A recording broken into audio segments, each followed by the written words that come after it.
ये कहानी है मायागंज के एक प्राइवेट अस्पताल की। रात के 12:30 बज रहे थे। हर ओर सन्नाटा था।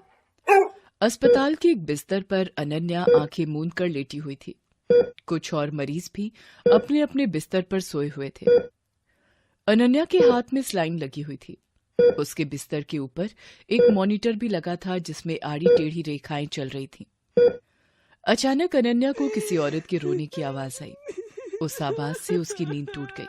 अरे, इतनी रात को अस्पताल में कौन रो रहा है? कहीं किसी के साथ कोई अनहोनी तो नहीं हो गई?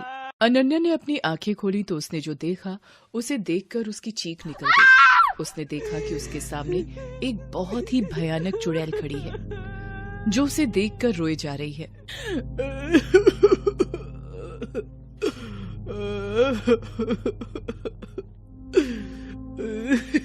कौन कौन हो तुम?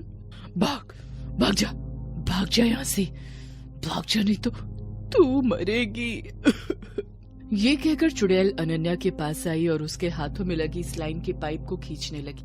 अरे, ये क्या कर रही हो तुम? पागल हो गई हो क्या? छोड़ो मुझे।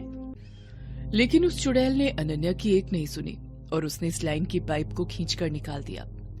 अनन्या जोर से चीख पड़ी। आह! अनन्या के हाथ से खून बह रहा था और वो नीचे जमीन पर टपक रहा था। उसके खून से अस्पताल की फर्श धीरे धीरे कर लाल होती जा रही थी। क्यों कर रही हो तुम ये सब? मैंने क्या बिगाड़ा है तुम्हारा? भाग जा यहाँ से, भाग जा नहीं तो तू मरेगी। अनन्या दर्द से करा रही थी। तभी चुड़ैल ने उसके बिस्तर के ऊपर लगे मॉनिटर को घूर कर देखा और उसे अपने नाखूनों से नोचने लगी। फिर एक जोरदार मुक्का वो उस मॉनिटर पर मारती है। उसकी स्क्रीन पूरी टूट जाती है।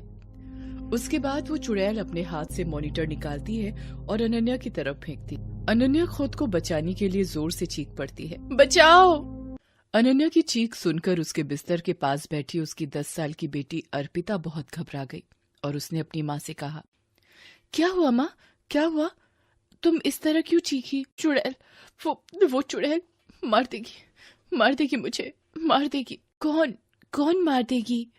वो चुड़ैल, देखो तो उसने मेरी स्लाइन खोल दी है और मॉनिटर भी तोड़ दिया। ये सब तुम क्या कह रही हो माँ? ऐसा तो कुछ नहीं हुआ है।